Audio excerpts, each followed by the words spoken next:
Thank you, everybody, for attending this morning, and welcome to today's Mission Control Breakfast Brief. Today, we're going to talk about an overlooked topic on workers' comp, and really helping on nonprofits understand that they do have some choices in how they can address it. A little background on Mission Control. As you can see, I'm one of the founding members of Mission Control. We started it 4 years ago. And we're comprised of really just seasoned business leaders who are donating their time because we're passionate about the nonprofit industry and helping the nonprofit industry succeed. So our purpose is to support and empower change makers and advance the global nonprofit community. We share this via master classes, which are more of a full type of hour-long program, which you'll hear a little bit more about in the new year as we get our next one ready. We facilitate collaborative partnerships, provide innovative resources, and encourage meaningful exchanges that help bring the nonprofit community together. When nonprofit leaders are informed and inspired, they're able to fulfill their missions more efficiently and have an increased ability to make the world a better place. And that's really what we're all about. You can see on the screen our members. I am Neil Fleischman. I'm the area president here in New York for Payday. We're a national payroll and employee benefits provider. My career has kind of always been grounded in the nonprofit space. I've done everything from volunteering to serving on boards. Most recently, I was a trustee and board chair at the Queen's Botanical Garden, and really passionate about Mission Control and what we do as a group. And I hope you guys will get to learn more about us for those who don't know enough about us. I guess the next slide, please. Or is that the end of the slides? Okay, there you go. So I'm going to jump right in. I want to start out by telling you a little bit about Bobby Giurintano, who's going to be our featured speaker this morning. Bobby is the co-founder of Recovery Guardian. He spent over 20 years in corporate sales, a lot of that in the nonprofit space. He's also one of the founding members of Mission Control. So we're really very fortunate to have him as part of our group. His passion to help nonprofits increase their bottom line by recouping the money that they've overpaid. He enjoys working with dozens of nonprofits across the country to help support their cause. In his free time, he enjoys watching hockey, exercising, eating at great restaurants, and of course, hanging with his rescue pit bull. Before I have Bobby jump in, what we're going to do is Bobby's going to talk first about what a workers' comp audit is. And workers' comp is a big expense for many nonprofits, especially nonprofits who are service providers, maybe in the healthcare space, where they have their employees going out and providing services outside of their offices to others. Workers' comp's a big expense. And it's kind of one of those expenses, and I'll just talk from my firsthand knowledge as a board chair and being heavily involved in running a nonprofit and helping to control the expenses of it. It's kind of one of those things that people overlook because they kind of have the attitude that it is what it is. I don't have any choice. I have to have workers' comp insurance. There's not many options of where I can get it. And wherever I get it, they're going to do an evaluation of my company based on the people that are my employees and what I pay them. And they're going to tell me what I owe them. And even more scary for them is most people are in a traditional workers' comp program where sometimes you have to put a deposit down up front. You get charged as you go throughout the year. And then at the end of the year, you have this crazy, scary audit where 9 times out of 10, you end up owing even more money. So with that said, I want to introduce you to Bobby Giurintano. And Bobby, please take it away. So good morning, everybody. Thank you for taking time out of your busy mornings to listen to little old me and learn a little bit about workers' comp and why so many nonprofits are overpaying. Just kind of like Neil said, I mean, it's a kind of a shocking number that so many nonprofits are overpaying on workers' comp, and they have absolutely no idea why or how they can get some money back. So I'm going to touch on a couple of those things. And like I said, if you have any questions at all, please do the kind favor and put them in the chat and they will be addressed at the end. So thank you very much. And let's get going. Hold on, just share my screen real quick. Okay. All right. So what is a workers' comp audit? So there are two types of workers' comp audit. One that is done annually with your insurance broker or carrier, and the other is done by a third-party company to look for potential errors and miscalculations that lead to a refund. So just as Neil was saying, it is required that every year that you have to do an annual audit, regardless of what nature of your business is. So the annual audit with your broker or carrier, it's really used to verify your payroll and class codes from the previous policy period. The payroll, whether it fluctuates up or down, will determine whether you owe money or you get money reimbursed. Folks tend to think that sometimes when they get money back that they're doing a great thing or that they were less risky that year, when in reality it's because their payroll went down, which is why they get money back, because workers' comp is solely focused on payroll and the class code that are associated with that payroll. And it's kind of more of an on the surface type of review. The annual audit isn't really looking for the in-depth stuff that we look for. It's pretty much just to show up whether or not you owe the insurance carrier money or whether they're going to give you some money back. So it's really not to look for potential errors and mistakes. So doing a workers' comp audit for refunds with a third-party company is completely different than your annual audit.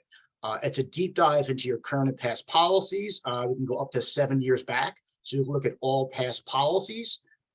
You review up to 12 areas for potential errors or miscalculations. And there's a wide variety of categories that can be reviewed, everything from class codes to experience ratings to potential overtime pay or COVID changes.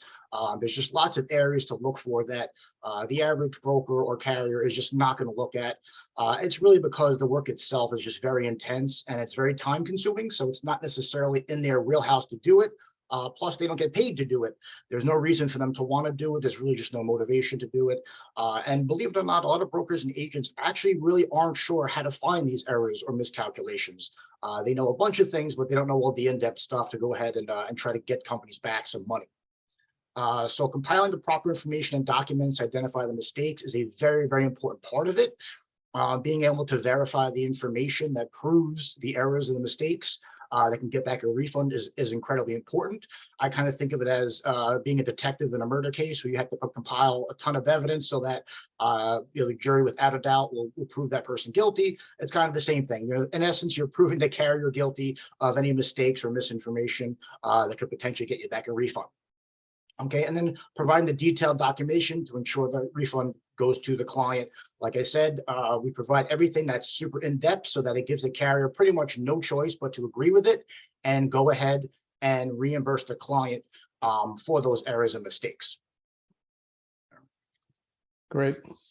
So now that everybody has a little bit of background and understanding of what a workers' comp audit is, it's really important to understand why you should be doing it. And the fact that you have no reason really not to do it is the bottom line, what I learned the hard way when I was a board chair as well. So Bobby, why don't you help explain why a nonprofit should be doing a workers' comp audit?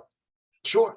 So the facts are that most of them are overpaying and they have no idea why. They have no idea how to go about helping themselves because workers' comp, I always joke, I say it should be changed from workers' compensation to workers' complicated because it really is incredibly complicated between the different states, the actuaries, the people, the ratings boards, the carriers. It's just very, very, very confusing for the average person or even someone with knowledge to know exactly what to do and how to make sure that they're not overpaying. So the facts are that 75% of nonprofits are eligible for a refund, and they don't even know it. That's the truth, is that most nonprofits have something within their current or past policies that can be identified and get them back a sizable refund. Like I said, most of them don't even know this type of refund exists. We often speak to clients and they're actually kind of confused that they can do this. I said, well, your carrier can audit you and charge you more money. Well, guess what? You can also do that back to them. You can audit the carrier and say, hey, listen, you guys made some mistakes. You're owed us some money. So it's a two-way street on that. And sometimes you bring it to light for the client because they have absolutely no idea this is something that they can do. Okay. The annual audit with your broker and carrier does not uncover mathematical errors and mistakes. Like I said earlier, the audit you do just shores up your class codes and your payroll to see if you owe money or get money back on the previous year. They're not looking for mistakes or errors that can generate a refund for you. Next, in addition to the potential refund, the audit can reduce future workers' comp premiums. This is very, very, very important. In addition to a potential refund, the work that is done actually can help save you money going forward. Those errors and mistakes are usually a reason why companies are paying too much money. We've actually had a recent case where the carrier actually calculated everything properly, but when they added it to the policy, they added the wrong number to the policy. So for the past 5 years, the customer was overpaying by about $40,000 a year. So that cost them the client over $100,000 from someone's error just by putting the wrong number on the policy. So it's very, very important to get these things corrected so that you can save money going forward. And there's nothing to lose, much to gain. There's no cost up front for this type of service. It's a contingency-based service. So basically, we only get paid if we find nonprofit money.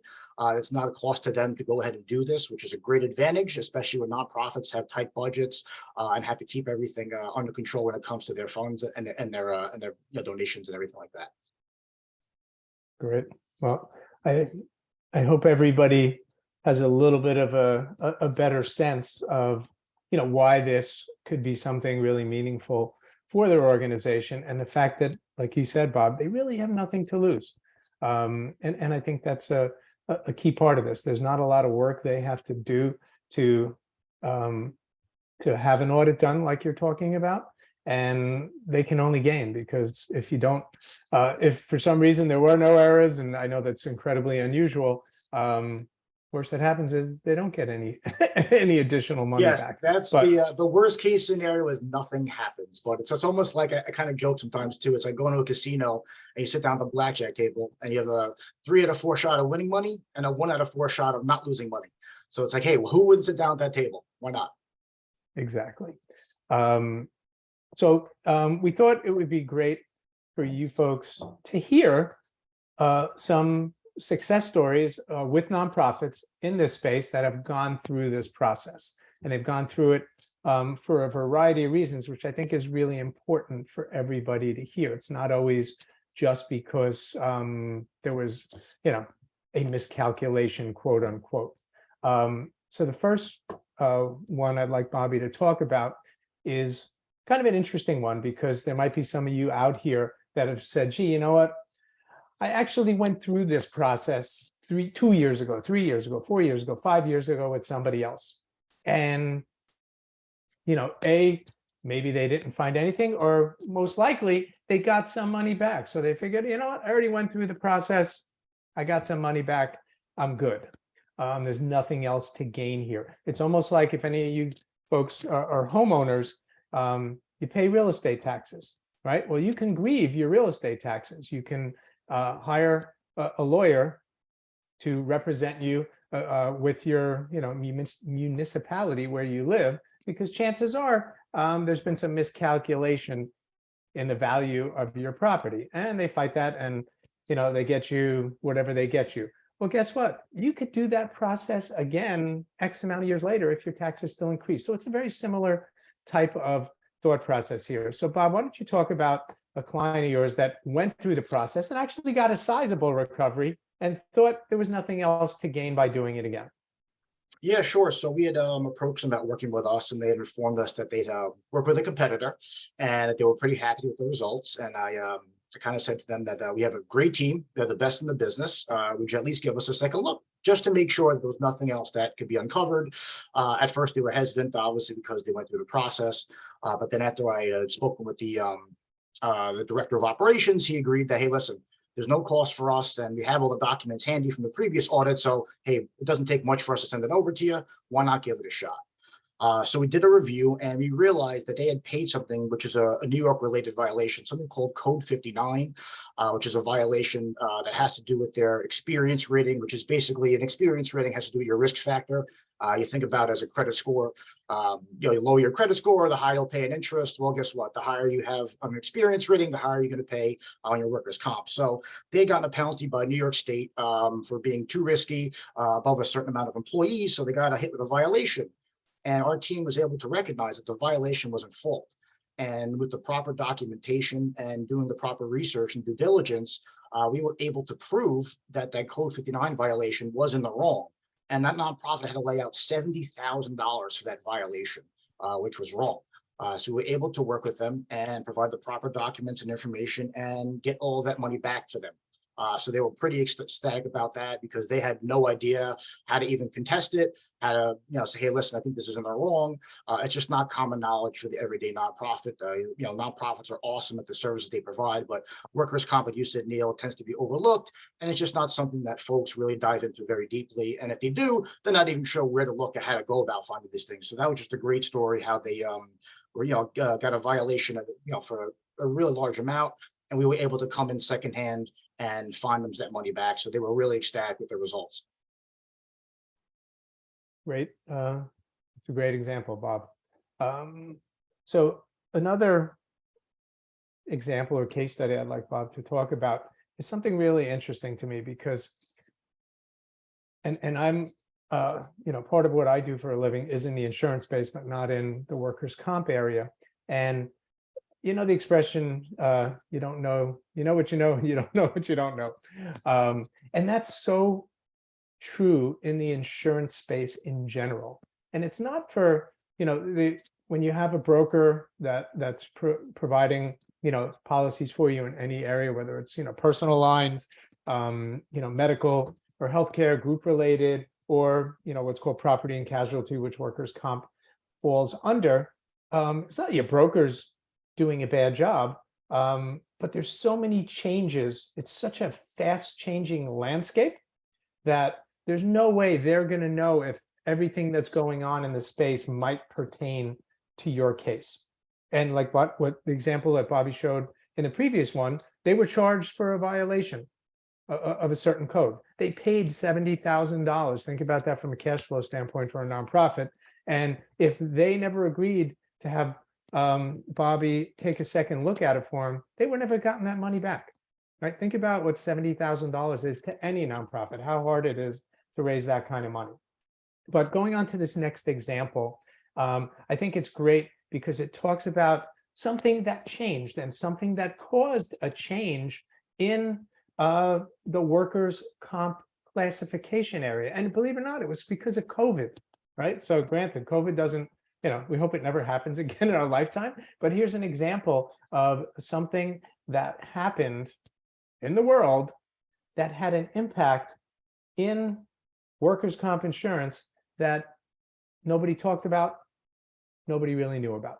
So Bob, take it away. Yeah, sure. So COVID presented a lot of challenges to nonprofits for the way they were able to perform their services. A lot of those services were done in person, which with COVID was unfortunately not able to happen. So a lot of the the workers had to do remote, whether it be counseling or offer their services remotely. So this particular nonprofit was doing counseling with children inside of schools, which everyone's aware that schools were closed from March of 2020 to September of 2020. So during that time, the entire staff that was doing the counseling was resorted from, instead of in-person counseling, to doing it remotely via Zoom calls. So when we sat down with the client and discussed everything and kind of learned a little bit about those changes, we realized that the classification code when it comes to workers' comp is different than, from telecounseling to in-person counseling by a fair margin. So we were able to reallocate their entire staff for those 6-month period from in-person counseling to remote counseling, which got them back a significant amount on their policy. Actually, it was about 50% of what they spent annually was reimbursed to them, which was a huge number for a very, very small nonprofit. They were absolutely ecstatic by it. But like I said, nonprofits have so many different programs that were affected by COVID. That alone, it's worth a look just to see if there's any areas where maybe there's some class codes that can be changed, which can generate a nice refund for the nonprofit. So it's something that is going away as time goes on. The insurance carriers are going to stop going back in time and approving those. So if you had any programs that were affected or had been altered because of COVID, it's definitely worth taking a look to see if there's any opportunity to get some refunds back for your nonprofit. So it's just something that we do and we look at in addition to all the other things. But like I said, Neil had said that kind of not COVID had threw a wrench in the plans for a lot of nonprofits, which changed and affected a lot of their workers' comp and their workers in general in their class codes. Yeah, no, so it's so pertinent to so many nonprofits. I mean, where I most recently was a board chair. They provided educational services off-site at public schools, and obviously all the public schools closed, and they had to do it all virtually, and they had no idea that something like that existed. I had no idea something like that existed until I learned about it from Bob and shared it with them. So, you know, again, just there's so much information out there that you just don't know, and you don't have access to, or you don't have someone that really knows about it, that's sort of taking care of you. So a great example of why someone should consider doing something like this. The last case study, Bob, I'd like you to talk about is probably one of the most common ones. And it involves where, you know, a nonprofit goes through that annual audit. Again, totally different than what we're talking about here, but every year, unless you have a pay-as-you-go workers' comp program, which 90% of people don't, you're going to have an audit at the end of the year, and majority of the time you're going to owe money. And a lot of times there's some significant increases that really hit their cash position pretty hard. And, you know, they think, again, what choice do I have? I have to pay it. Well, yeah, you do, but then you could have someone go back and do this audit to help see if that situation can be remedied. So Bob, why don't you talk about this third example, because I think it's a really powerful one. Yeah, sure. So this nonprofit had a few hundred employees, and they were a really detailed situation because there wasn't just one area we helped them. So basically, we had got engaged with them. They had gotten a major increase at the end of the year when they did the audit, and then they reached out to us and we spoke with them, and it had nothing to do with necessarily their payroll. It was really because they had a few different things that were causing them to get a higher payment than they should have. So one of those things was they had a previous workers' comp claim that was still open on their policy. And that claim was closed out, but it just appeared open on their policy. So it actually affected their risk rating, which affecting their risk rating affects their annual premium. So we're able to prove that that was closed and that claim is no longer open.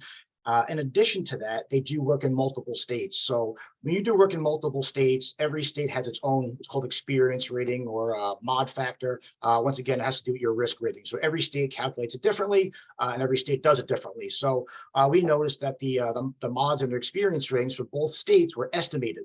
And we all know with estimations, it's usually wrong. There's usually something wrong there. It's never estimated exact. So that's why they call it an estimation. So we were able to prove that those estimations were completely off.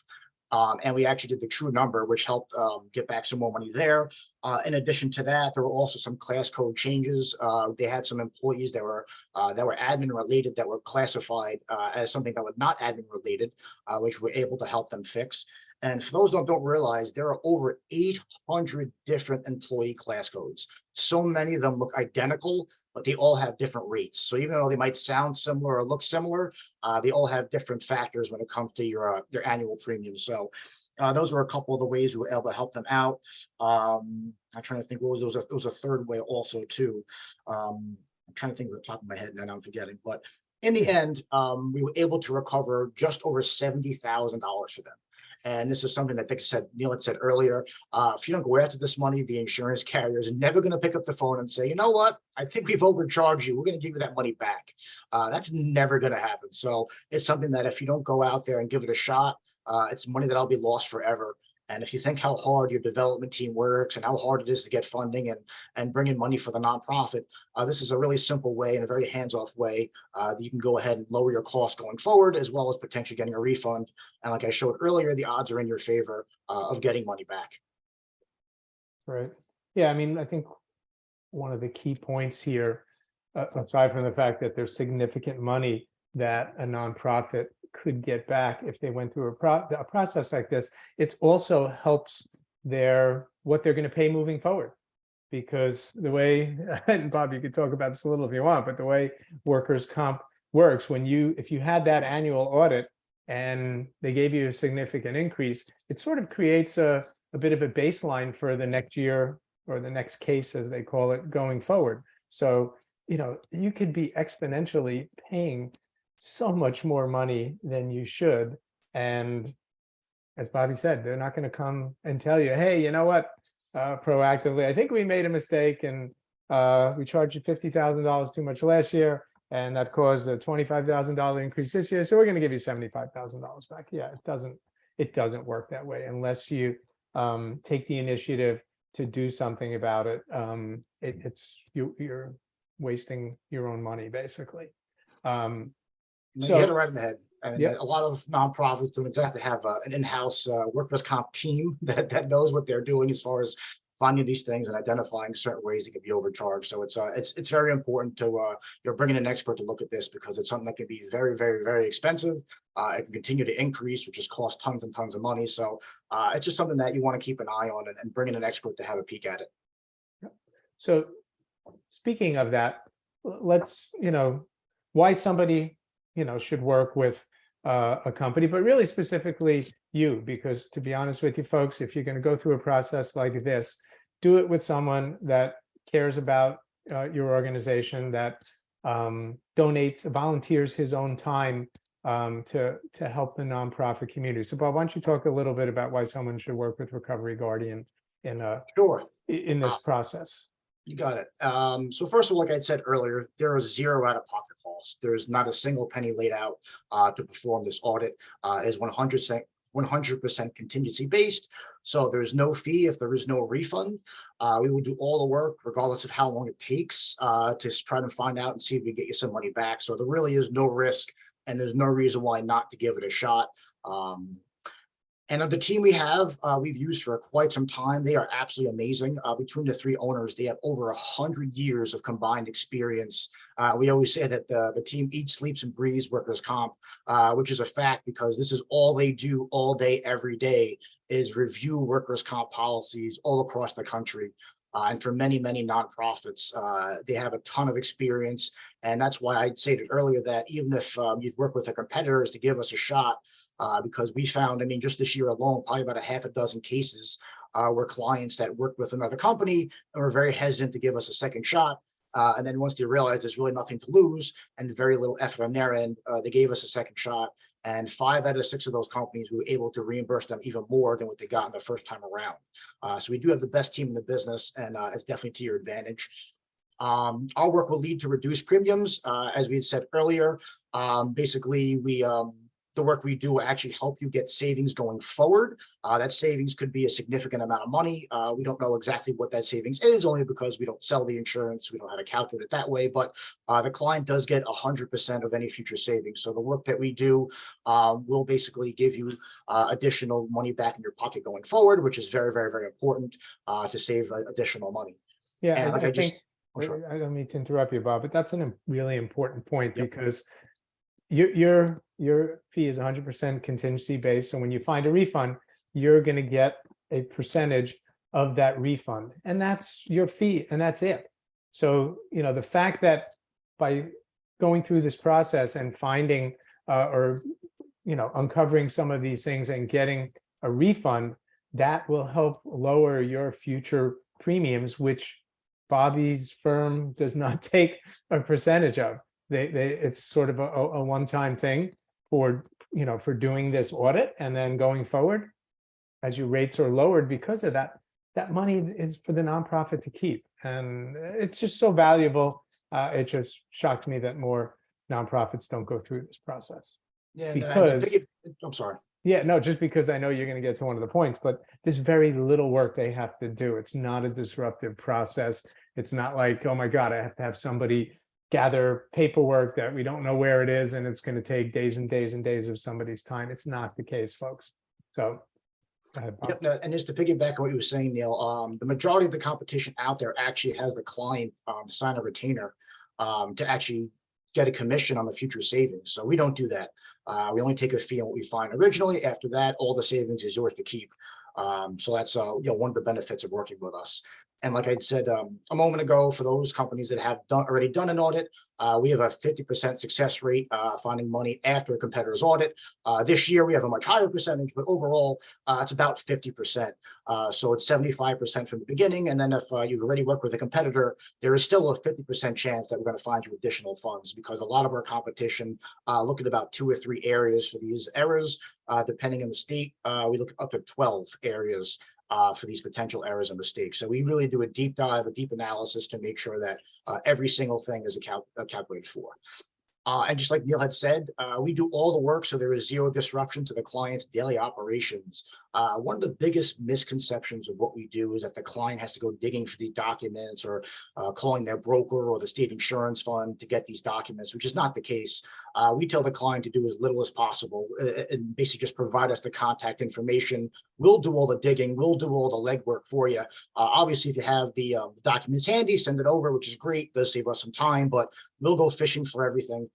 We tell the client, like I said, we don't want you to do anything at all, or a very minimal amount of stuff, because we want you to make sure you're running your nonprofit properly, because that's really your focus. You shouldn't be spending time helping us out. Let us do the work. So the client's involvement consists of sending emails, forwarding emails, and answering some questions we may have. So that's really the entire brunt of their work, which we calculate is about a total of about 1 hour over the course of the entire audit process. So if an hour of work is worth thousands of dollars to your organization, then it's definitely worth giving us a call. We do not sell insurance. That's another thing. Folks think that we sell insurance. We are not insurance reps. We actually couldn't even calculate an insurance policy if you tried. That is not our gig. We're looking at it from a mathematical and accuracy standpoint. So we are no threat to brokers. We actually partner with tons of brokers because they realize that we are an asset to them and their clients, and that we can help them do work that they just don't have the capacity to do, whether it's lack of bandwidth or lack of knowledge. So we do partner with a ton of brokers. So by all means, we are no threat to any broker out there. And just to highlight it again, there's really zero risk, minimal effort, and a potential high reward for your nonprofit, from potential refund, which is 75% of the time, to potential thousands of dollars in savings going forward. There's a significant amount of money out there to get. And like I said, if you don't give it the opportunity to go look for it, then it's going to be gone forever. And you could be costing your nonprofit more money by just doing nothing. Great. No, I thank you for bringing this information to our nonprofit clients. I just think it's super valuable. They're not going to hear about this anywhere else.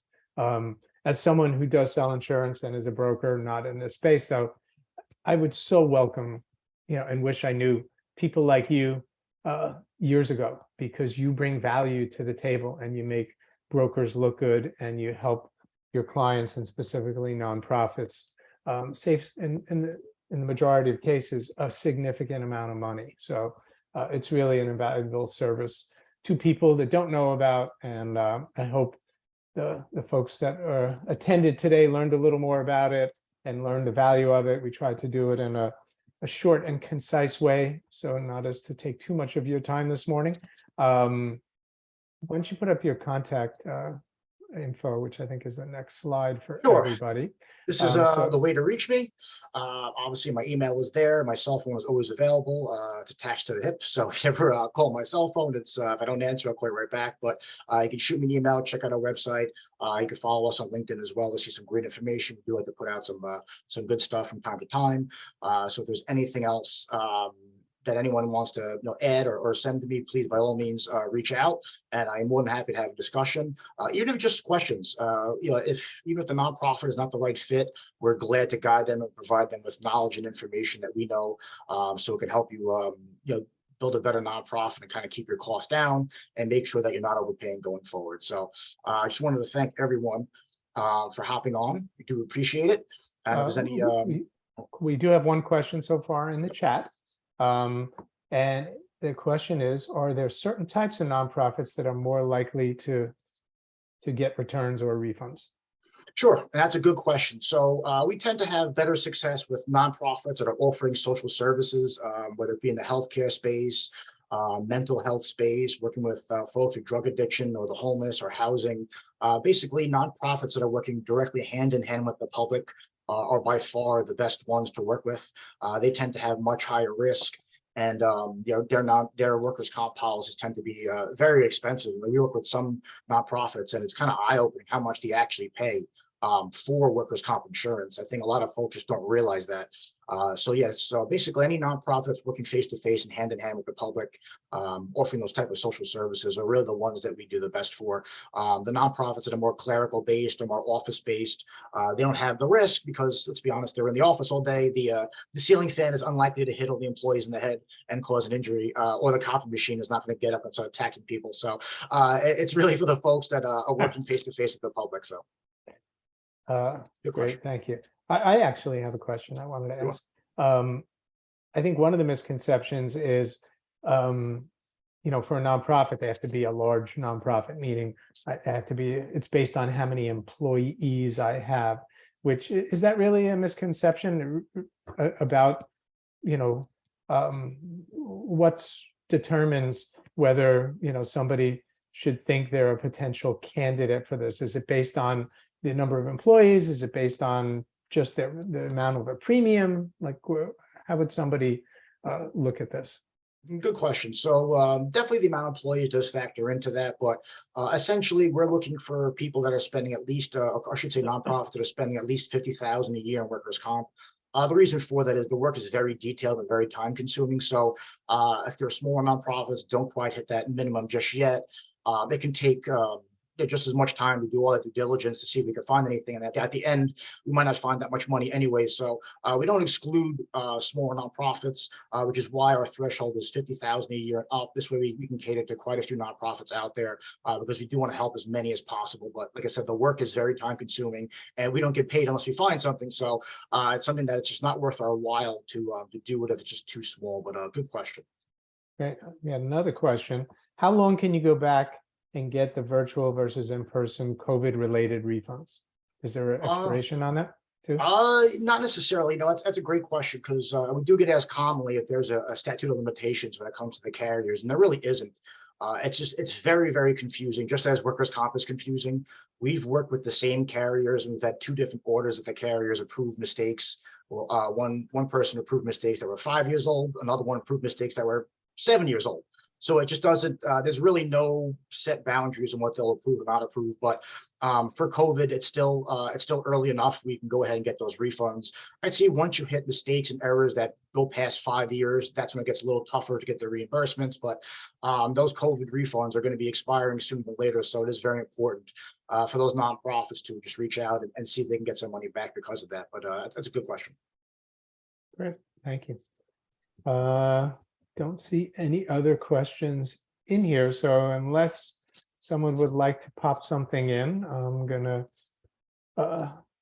thank everybody for their time and joining us today. I hope everybody found this to be an interesting and informative topic for them. Because again, the whole purpose of this is to bring value to nonprofits and help them operate more effectively and efficiently. And hopefully we helped you guys with that this morning.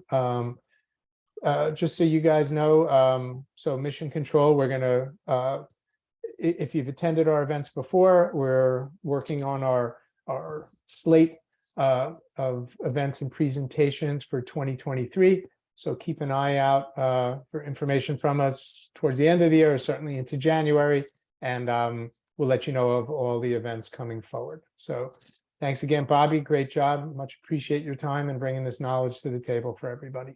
Yes, and thank you everyone for taking time out of your mornings. I know it's not the most exciting topic in the world, but it's insurance, not the most exciting thing. But yeah, but you know what? At the end of the day, it's money back in the nonprofit's pocket that can help them, offer better services to the neighborhood and the locations where they are. So it's just it's a great thing, and it's very, very rewarding. So I hope that we can help some of you, your friends, and put money back in your pocket because it would be very rewarding, and we'd love to work with you. Thanks, Bob. Thanks, everybody. Have a great day. Awesome day. Thank you. Thank you.